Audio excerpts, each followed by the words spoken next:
भोजपुरिया राजा power star Pawan Singh इनकर चर्चा हर एक महफिल में होता। पवन सिंह झंडा गाड़ कर रखल बा। पवन सिंह के दूसरा देवी गीत आइल बा, मार्केट में तहलका मचा कर रखल बा। खाली पोस्टर पवन सिंह के आउट भइल बा तो समझ के भुचा लग गेल भोजपुरी इंडस्ट्री में। सबको खाली देखता कि पवन सिंह गाना आइल बा, सब कोई हट गया पवन सिंह के सामने से।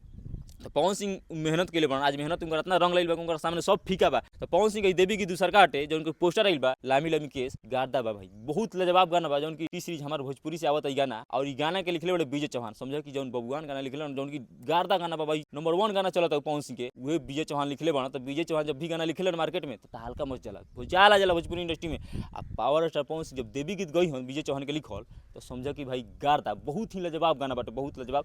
टी सीरीज हमारे भोजपुरी से आई तो एक बार जरूर सब कुछ सुनी। जितना भी पवन सिंह के फैन बाड़न कहे वाला बाड़न कि पवन सिंह के कट्टर फैन है ये गाना के भाई बहुत सपोर्ट करेगा, बहुत ज्यादा सुनेगा। काहे कि पिछला का जो पवन सिंह के रहे पीछे पवनवा ये माई, पवन सिंह के गाना के आगे केहू बतियावत है, केहू फरियावत है, केहू बोली बड़ी, केहू बोली भाई पवन सिंह के सामने केकरो कुछ बोले का औकात नहीं। काहे कि पवन सिंह एगो ब्रांड हो, पवन सिंह के फैन खुद जाना तो पवन सिंह से कोई आगे ना जा सकेला भाई, आज तक ना गइल बा ना जा सकेला। काहे कि पवन सिंह के इतना क्रेज बढ़ गइल बा। पवन सिंह कोनो भी गाना गावत रहन तो बहुत वायरल हो जाता, कुछ भी बोलत रहन तो पवन सिंह वायरल हो जाता। तो समझा पवन सिंह के कितना पावर बटे। तो जितना भी फैन बाड़न करी वीडियो को शेयर करिए, आ गाना सुन मत बोलिए लामी लामी केस पवन सिंह के गार्दा मचाई आ गार्दा गाना बाटे।